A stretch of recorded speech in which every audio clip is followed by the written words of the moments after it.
So, good morning, everyone. Welcome to COVID Impact 360 Conversations. My name is Larry Cole, and I'm your host today. And that's my co host, Madison, behind me. She's sleeping right now. And today I have Megan Daniels. She's a professional filmmaker and a photographer.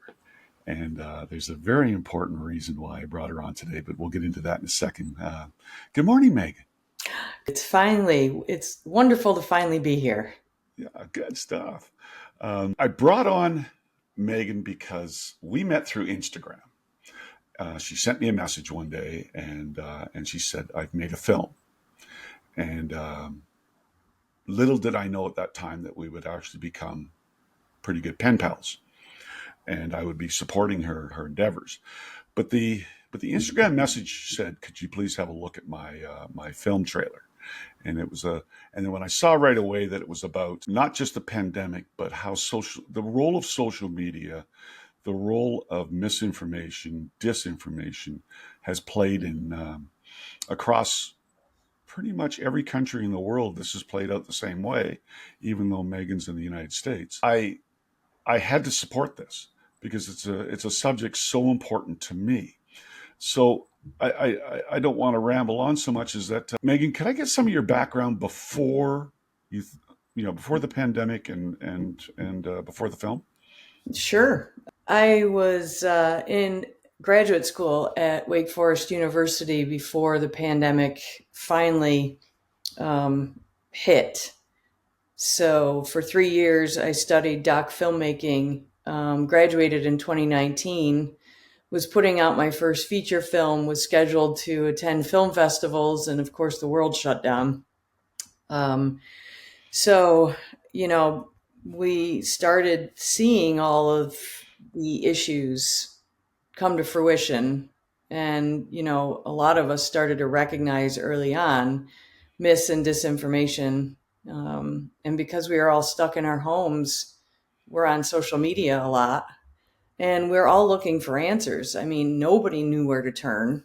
Yeah. And there were many people who were capitalizing on this. And then I have a very, very good girlfriend who ended up being co-producer of the film. And she is the one who kind of catapulted this project. I learned her father was dying of COVID.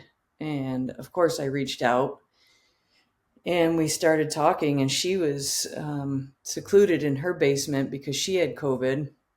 And this was all at the end of December 2021, beginning of 2022. And the hospital where Randy was with COVID was not allowing people to visit until last moment.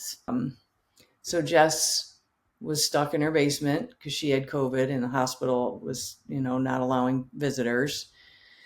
And I was with her off and on the phone for the last week of his life. And, she watched her father die on FaceTime. Wow. So it was pretty rough. And because, yes, we were starting to, reopen, but I'm still sitting here going, when the pandemic started and watching this happen, but I hadn't done all the research yet.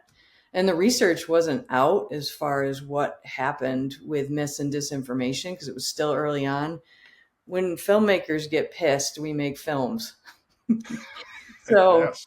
Of this was course. brewing, right? And then, Jess's father died. And of course, we had the conversation about vaccination. And I, at one point asked her if he had chosen to vaccinate. And she said, no, but he was doing everything he could to protect himself and not spread the virus if he had gotten it and it was, his system, or I'm sorry, he didn't have any symptoms. So he was still isolating. And then, excuse me, towards the end of 2021, when um, government officials in red states were saying, okay, when he went out and somehow he contracted it. So, after graduating in 2019, I couldn't get work. Filmmakers have to be in person with people. I was doing a little bit of editing of footage and projects that had been shot before we went into lockdown. And I, wanted to get into higher education, and nobody was hiring because everybody was laying people off because of enrollment. I mean, it was, the disaster. We all know the Yeah. disaster that happened. Yeah. But I originally was a photographer. That is my first profession. I got a degree in photojournalism from Rochester Institute of Technology and did newspaper work for a while, then freelanced while I got my first master's in higher education, taught for a while, and then had my midlife crisis and got my second master's degree.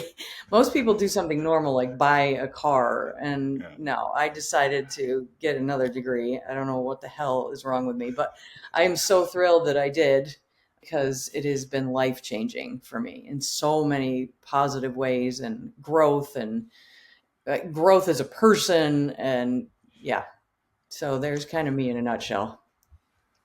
So I have to go back to the title of your film was I'm Still Here, comma, love. I have to know how that started. What was the what's I just need to know that. That was as Jess was communicating with her father and her sister. They were all on a text thread, of which I have all of the text threads because Jess sent me screenshots.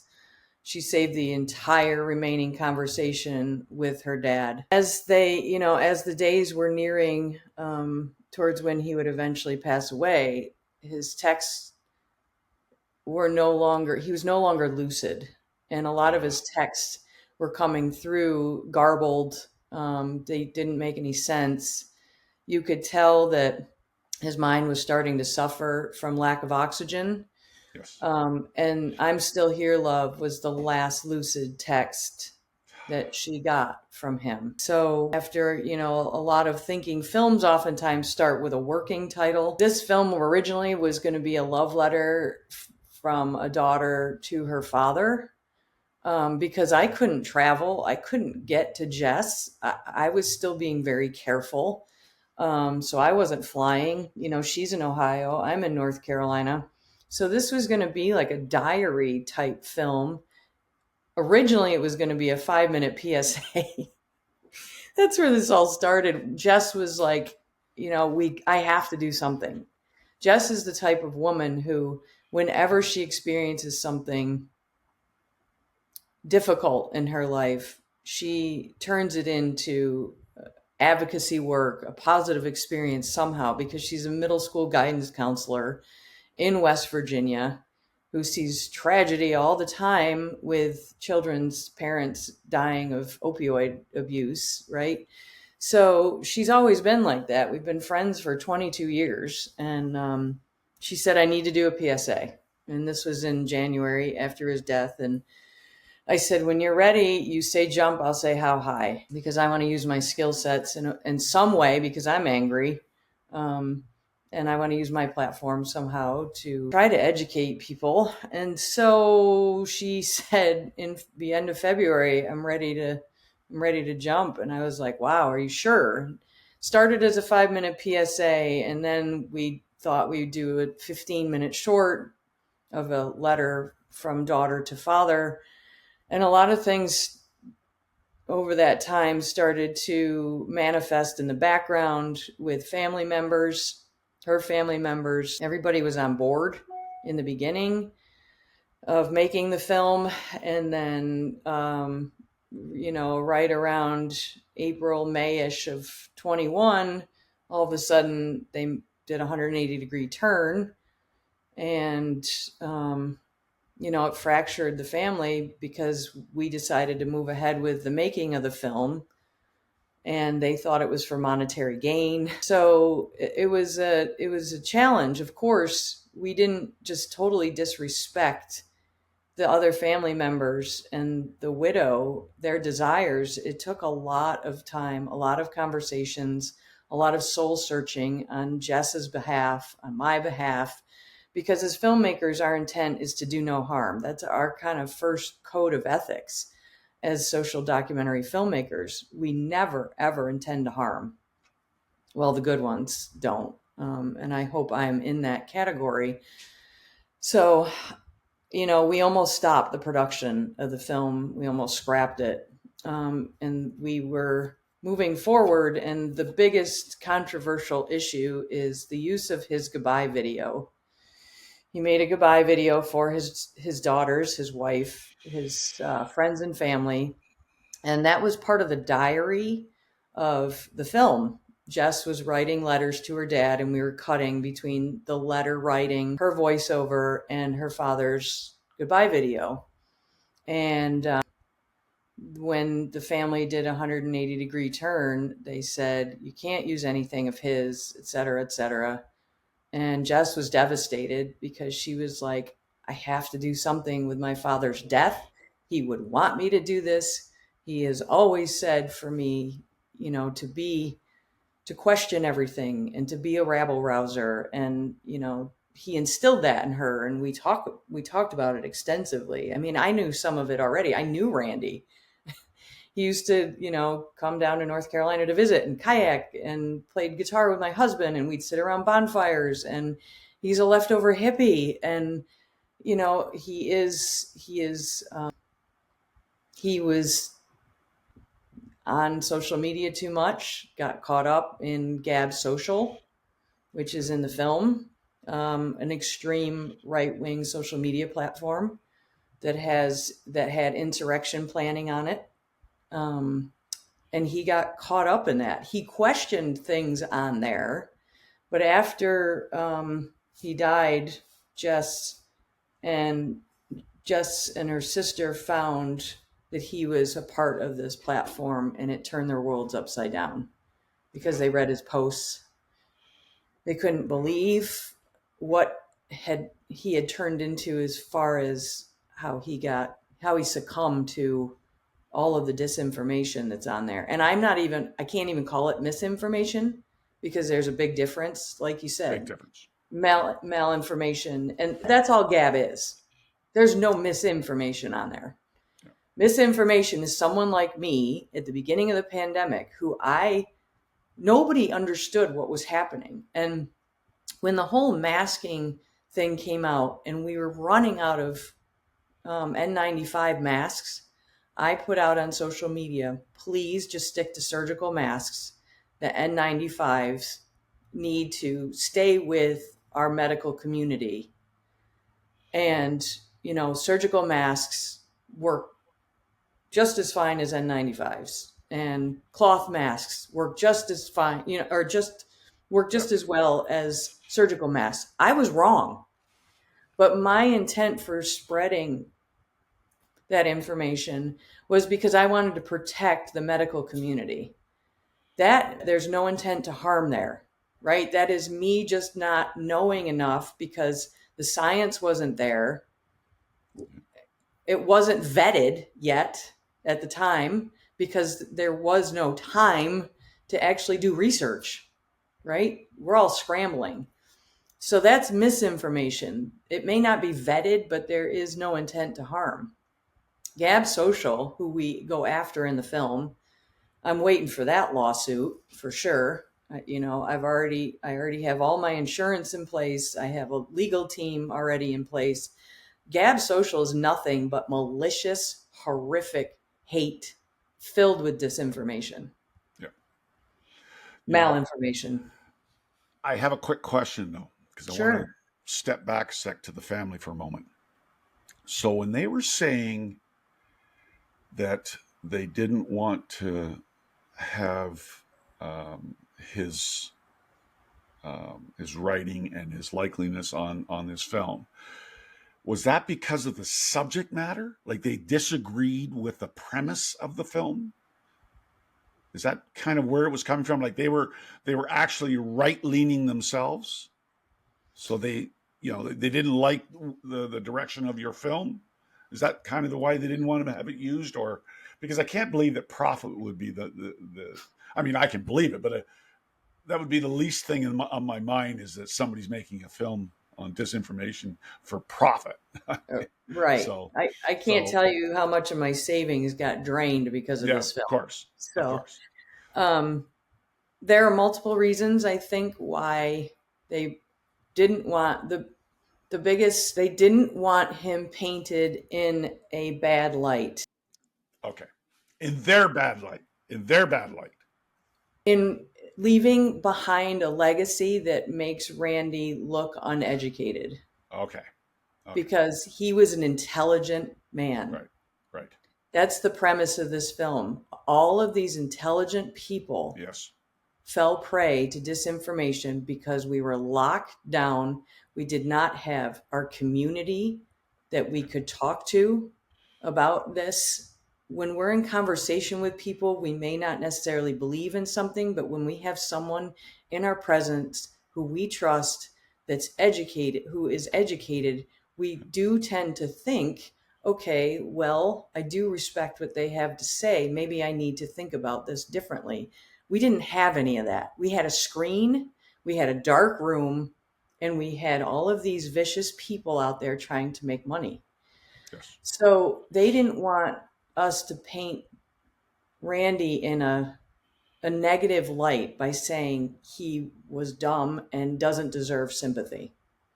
And that was never, nor would it ever be, as a social justice filmmaker, the intent, right, to harm. Jess and I talked at length. She had a voice in every rough cut. She said, yes, no, I can't have my dad looking. So they didn't even give me a chance to talk on the phone with them about how we were going to use the video. The goodbye video is gorgeous. It is just a, I love you. Um, COVID is a hell of a way to go. yeah, It appears as if he, regretted not getting vaccinated. yes. And the family members who wanted to shut this film down are Democrats. So it was ironic. Oh, isn't that He is ironic? Wow. he's a lifetime Republican, but Yeah, he's intelligent. He is, all of this. Jess was absolutely shocked and just heartbroken when she found that he had fallen prey. I don't know how else to put it. These people prey yeah, yeah. on Well, people. my experience is such, and you take it for whatever it is, but I've been in, I call it the trenches of social media for almost 5 years. And I go right back to day one when, as you say, it was misinformation because nobody had any information. But I don't have an explanation. I thought I did. I don't have an explanation. I've talked to CEOs down to floor sweepers, and when they get caught up in that they get down that rabbit hole, there's no pulling them out. And I know I've said this on other videos. I know the merchants of disinformation. I know who they are. They know me. I've posted against them several times and continue to. But I think Randy became. I watched so many home movies of people, fathers, young dads, dying in hospitals with families, young families, saying they regretted not getting the vaccination. They regretted their position because it was costing them their life. And there was no turning around. You're right. I don't. They are victims in every sense of the term. But it sounds like Randy in this film becomes the voice of that victimhood, like just getting caught up in it and then regretting it. Because I think that's the hard part is that when I'm still alive, you're still alive, we sit here and we can make judgments. I don't know what it feels like to lay there and I've got a bunch of kids at home and I'm about to die. There's just there's no two ways about it, and it's because of my decisions and how that affected my family.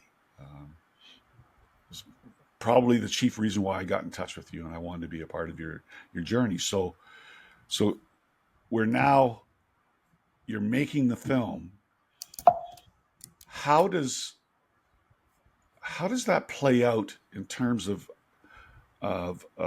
not just the funding? Because I know you say you dipped into your savings, but you know that you're starting to run up against funding barriers, and you want to get this film out, and you want to get it complete, and you want to get it right. How does what's that look like? So the distribution process, a lot of people don't realize that the distribution process also costs money. No, So, when yes, of course, what we try to do is, get it in theaters. We can do online screenings. One of the things that has been great about how the film industry handled film festivals is they really developed platforms for online screenings to where we can make it accessible for a certain time period. People have to buy tickets online. Um, so that's great. And we are in the process. We've had one online screening that ran for 48 hours, but the platforms charge money. yes, So, for example, in order for them to host the film, it's $300. mm-hmm. And then they take a portion of the ticket sales. So we set our ticket sales ourselves, but we have to be reasonable or nobody's going to come. Online platform like online platforms as a method of distribution is great, but with the need to have some money to put up in order to pay for these online screenings. Theaters do different things. We do have a screening on the books at Elon University in April during Minority Public Health Awareness Month, is what I just found out from one of the characters in the film who works for the public health department at Maryland University. He's a professor there. And he said that April is Public Health Awareness Month in the minority community for minorities, and that the college will give us an honorarium, so they don't take any ticket price, any portion of ticket sales. There are no. It's open to the public, which is wonderful because that's the point of this is Right. community screenings. But in order for organizations to help us get the film out there through reputable sources, sure, I could put this on YouTube. But when we want clout, the organizations and companies we work with charge fees, as they should. They Of have work course, on yeah, their end to do yeah. in order to get the film online for us. They have all the back end stuff, finances, all that stuff gets taken care of. So they charge money. And, my husband and I pretty much self funded this film with some private donations and a Kickstarter, which didn't bring in a ton of money. And, we made the investment. We wanted to do this because we all cared so much about it. And luckily, we aren't putting children through college because our fur children aren't going to college. Yes. So we were able to do it. And I'm so grateful to my husband for jumping on board because it's a big decision. So now we're in a place where we need to get it out there. And it's not going to sit on my hard drive. I refuse for it to sit on my hard drive. So now, yes, I'm marketing it to the best of my ability. Um, that takes time also. I am a full time assistant professor at Elon University. So, yes, over my winter break, it's going to be all, 100% film. So, what's the feedback been so far? Give me For some of those the who, feedback for people that have viewed the film. What's the feedback been like? it has moved us to tears. I bet. Good. Yeah. So we've had people along the way, like my colleagues, my former professors at Wake Forest University. They've all helped us in the editing process. People who watched the first screening um, online in September. September was the first screening. People could get in touch with me, and some of the emails we got just moved us to tears. Not just the thank you and the wow, this was an amazing film, but you know, this resonated with me. I need my friends to see this film. I have people in my life who are going to benefit from this film because you come at it with humanity. People like me are experiencing disenfranchised grief, which disenfranchised grief, for those who may not know of it, I didn't know of it until before we started this film, is a film, or I'm sorry, is a grief in which society refuses to validate someone's death because it's controversial and people say it could have been prevented. An example is a suicide. An example is someone dying because they didn't have their seatbelt on. Nobody says that to somebody who has cancer. So now people are experiencing disenfranchised grief because of the whole of society's view on the fact that COVID was a hoax. The vaccine, if somebody had taken the vaccine, they wouldn't have died, right? Well, there's vaccine hesitancy for good reasons, especially among the minority community, which we address in the film. So, disenfranchised grief is something that all of these people whose family members died when the vaccine was available, and even when the vaccine wasn't available, people who think COVID was a hoax will not acknowledge a COVID death. Do you know how hard that is for someone who lost Yeah. a father, a grandfather, a brother, a best friend? That's horrific. It's absolutely cruel. What has happened to this country? And all of this we tackle in the film. Well, I look at it from a perspective that I have the historical perspective of the pandemic because I was posting every day, and I still have all of that. So I remember the stories of the family down in LA that lost 52 family members from having a super spreader event. 52 family members went to and they lost them all because it was pre-vaccine and they didn't know. I have the stories of, you must remember the that we were praising to great heights all of the healthcare workers, and then there was a time, very short period of time, where they had a hard time going to work because they were getting yelled at. Yep.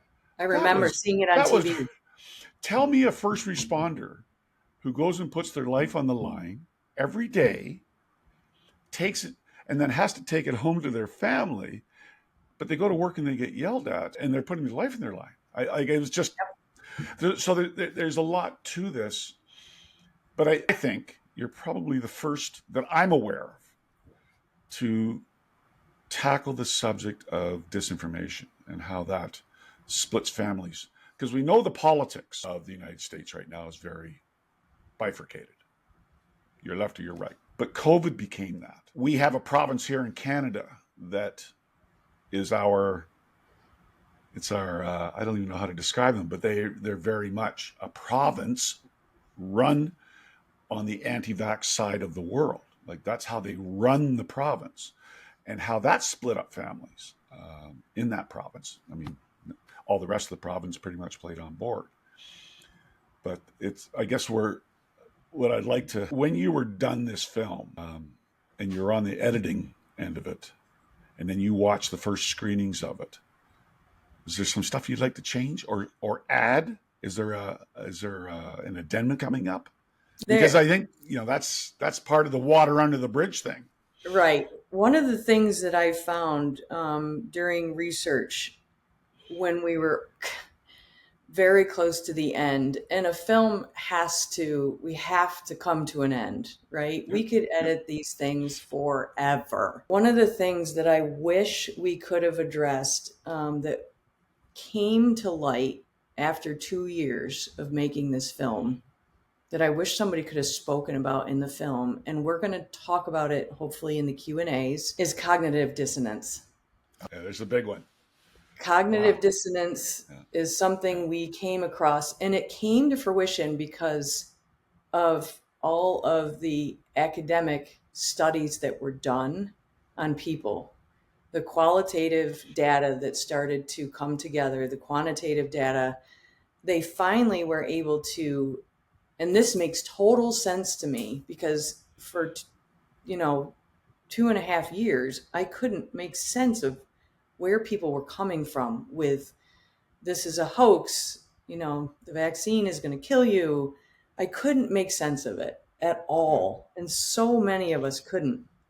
And when I found out about cognitive dissonance and the definition, which is it's a psychological or emotional discomfort we experience when presented with evidence that is inconsistent with or even directly contradicts information that we have gathered, evidence, right, that doesn't support or is in it just I'm trying to put this as simply as possible. It challenges what we hold to be the truth, Right. right? So we had misinformation that came from loved ones and people we trust and admire and idolize, but the disinformation came from those people too, and it really people couldn't sit with that discomfort, so they automatically dismissed it or looked to excuse Yeah. it. And a lot of times it was placing blame on a political figure, on science. Like, of course the minority community has every reason to be vaccine hesitant. They have the Tuskegee experiment. They have the Ralph sisters. They have Henrietta Lacks. And that was one of the things that Lydia talks about in the film was she was talking about that to her son and daughter. And that's a regret that she has, because that's historic, right? In history, they fear that history is repeating itself, and rightfully so. So cognitive dissonance is something that I wish we could have had an expert speak to, but it really wasn't there during the making of the film because we didn't realize that that was something that we could kind of put a label on people, not a label on people, but a label on the thought process, the psychological components that they're now studying that were a result of this pandemic that they couldn't study before because it was in the process of happening, right? So that's something I wish we had stumbled across sooner. But like I said, it wasn't there yet. Yeah. It wasn't. I agree. I agree with you Um, because we were talking before this session today, and I was saying to you that one of the one of the issues I've run across is that it's a very hard subject to discuss because of its complexity. right. So so when people run out of their reasons for believing something, they have to automatically switch over to kind of being mean or hateful because they don't want to be looked at as being uneducated. When in True. fact, I've been around this now for 5 years. I'm surrounded by the best scientists in the world, and yet I'm humbled by it every day at how complex it is. I have a good friend of mine coming on this show next weekend, and all he's going to do in this show is talk about COVID, the virus of COVID. And when he's done, it I just absolutely know that people will embrace the way he's trying to explain it, but really complex. So when you add in how you're trying to do this film into this complex world of politics and previous beliefs, and then a pandemic that people say there was a playbook. Megan, do you think there was a playbook? I don't think there was a playbook. I think the playbook was being written. You know, you I know, I, just I just finished a book by Michael Lewis called Premonition, you know, and it is frightful how they knew this was coming and people did not put things into place to stop it. There were scientists trying to put yeah, safeguards into place, and politics stepped in and said no. It's just mind-boggling that it all comes back to, for me, to deeply rooted belief systems where the cognitive dissonance kicked in, and it all comes back to politics and religion as to how this pandemic got out of control. I really think that there could have been things. Now, granted, they rolled out the vaccine as fast as they could, but people's belief systems and cognitive dissonance is what caused this pandemic to rage on. I mean, we're not out of it. listen, it's still happening today. Right. There's a big wave going around the world right now of Right. infections, Yep. highly, highly infectious. And there's barely a whisper in the news. Now, I don't blame the news for that because Right. I believe in this COVID fatigue. I think it's something I do that's too. I do too. I think it's just part of what we're dealing with. But imagine being in the science community now after all of the mistakes that were made with communications, and then trying to make up for that and still have a public health policy that makes sense that people will buy into. Yeah. Because now your public health policy comes from your politician. It doesn't come Right. from your science community. That's so bizarre. I don't even know what to do with that. Right. And that's one of the things that Michael Lewis's book talks about. Yeah. It's just shocking. And, that's one of the reasons we need this film out. But what the pushback we're getting from the film industry, and I'm going to hold this film, I'm not putting this in film festivals yet. People keep telling us nobody wants another COVID film. Well, And there my hasn't argument, been one. I argue, well, there have been, I mean, in my research there, but it was during COVID that there Yes. were several COVID films made, and they're wonderful films. We needed to figure out how to do it differently, because Yeah. that's what filmmakers do during our research, is how are we going to tackle this where people are going to want to watch it. And my pushback to them is, this is not a COVID film. This is about disenfranchised grief and disinformation. Okay, we humanize those intangible topics with human stories of the survivors who went through losing a loved one because of these issues. And now they're the ones, suffering from disenfranchised grief. It is a film to teach people to be human again. So it's not another COVID film. And that's really, all of us in the film, or those in the film and those of us who worked on the film. It's a little, it's a little bit frustrating that we're running into that with people not even seeing the film. They just hear the word COVID and they're dismissing it immediately. So, do you need a trailer that's different, that explains that differently, so that, or is there a follow up film? Well, the trailer that we have currently addresses disinformation and disenfranchised grief Right. through the voices of those living it. The trailer has been looked at by some of my colleagues who have spent 30 years in the industry. They helped me cut multiple trailers. We feel right now that this one is the strongest one to get the message across that this Yeah, is. I'm posting the trailer at the bottom of this video when it goes Thank you. live Yeah, I mean, on Monday. we we have cut trailers multiple times. That a film, a documentary film, in my opinion, is the script comes to fruition in the editing room, right? We have narrative films where the script is written. Our script kind of comes alive in the editing process as we get through hundreds of hours of footage, where we might find a gem, a soundbite, right, that is so powerful that it can literally throw a wrench in the spokes for what we intended to do originally, which is what happened with this film. We realized that we needed the Black community in this film. It was crucial to hear their stories. This was just supposed to be Jess and her dad. And then we got online and we learned so much more in our research about how the minority community was totally affected differently. Then we needed to show something positive that has come out. And the barbers that are in the film, right, they use their platform. There's a network called HAIR, Health Advocates in Research. Um, they use their barber chairs to help educate people in the minority community, because they share a skin color that the doctors, the white male doctors Yeah. who make millions of dollars a year, don't share with them.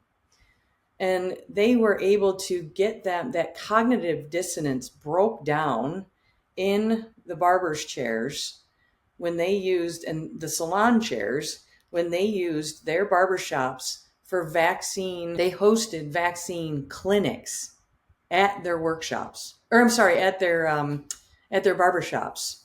Yeah.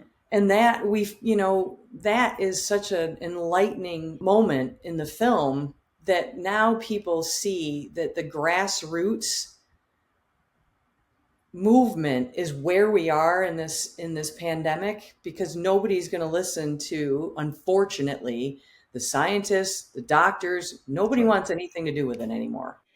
Yeah. Yeah. We have a lot of work there. So how can people help? How can people help you? Well, Seriously. we do. Yeah, we have currently on our we are under the umbrella of a nonprofit. We have a fiscal sponsor. The Greater Philadelphia Film Organization took on the film, and therefore we have a PayPal button on our website where people can donate and get a tax return. That money is not just given to me. That money is held almost in an account, and when I submit receipts for the cost of an online screening, Yeah. I am reimbursed.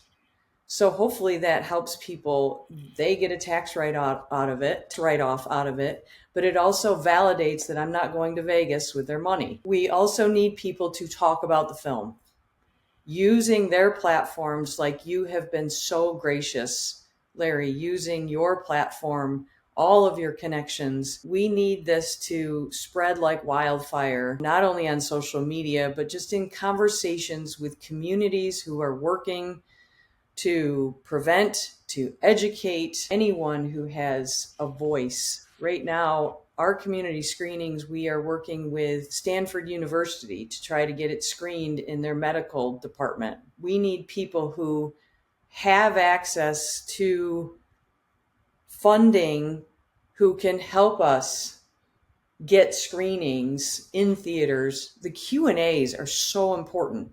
The in-person Q&As are where we're going to be able to have conversations with people who are fearful. It's not necessarily, of course this is a film made for the masses, but we need to reach people who are still afraid. We need to reach people who still have cognitive dissonance. Those are the people that we're inviting into the theater, because that's where we educate. Storytelling is one of the most powerful ways to educate, because we can all relate to someone on that screen somehow. Yeah. I think this is kind of how Larry is, and that's you don't want to know what's going on up here. I absolutely love what's going on up there. That's how we became fast food pals. I think that well placed politician can really do a lot of great good for getting people. And I'm thinking of, for example, the senator that had long COVID. Like there are certain individuals, and I can think of about a dozen right now, right off the top of my head, that I think would want to be a part of shouting from the rooftops about this, because you've got the film, but I think you nailed it when you say the real magic is the Q&A. Yeah. That's the magic, because that's where people can bring their dissonance, and Yeah. if it's a respectful Q&A, which I only get involved in now. I don't get involved in screaming and yelling, all the rest of it. I It's like not worth it. respectful debate. I like pushback. I like somebody pushing me, saying, "Hey, Absolutely. I don't believe you. Convince me." So that Correct. is the magic. So I think when in the next couple of weeks, I'd love to think about going after some of these big voices with you, because they do have the because like when somebody, like, think of the opposite of Joe Rogan.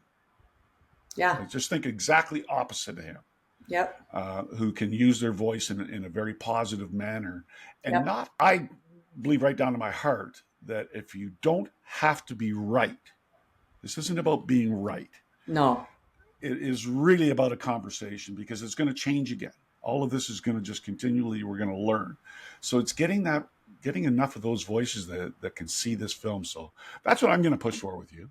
Well, I'm Is I'm so grateful. The kindness of strangers, yes. been a part of the making of this film, people who have Yeah. reached out to us. Yeah. And sadly, Jess has gotten letters from people who refuse to sign their name or put a return address on, saying that this is a joke. This film is a joke. Your story is a joke. I mean, Yeah.